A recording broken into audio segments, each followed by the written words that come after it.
Ladies and gentlemen, here's an easy recipe of an eggplant lasagna. So the layering of this lasagna is the same as that of the pasta lasagna, but the difference is the ingredients.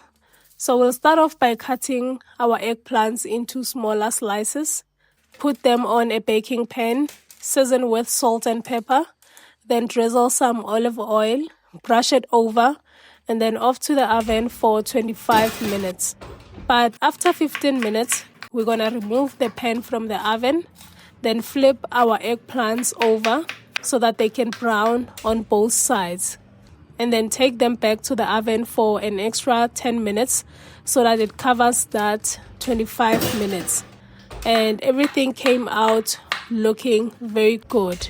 It was brown and it was soft. And then we start preparation of the sauce. In a pan, we'll add a spoon of olive oil, then saute our onion and garlic, then add our green pepper, followed by our tomato puree, parsley, and some seasoning.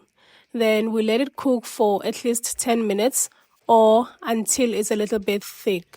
In a separate bowl, we're going to mix cottage cheese and an egg. So this is going to act as my bechamel sauce.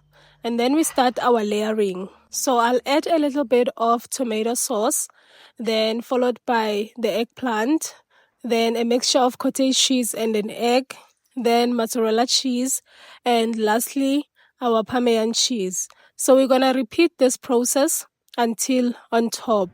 And then we take it to the oven for 30 minutes. So the reason why Parmesan cheese has to be on top is because it's the one that is bringing in that golden brown crust that is on top. And look at how beautiful it came out. It was now time to dish and give it a taste. It was 10 out of 10. It was very delicious. Ladies and gentlemen, it's all chocolate love.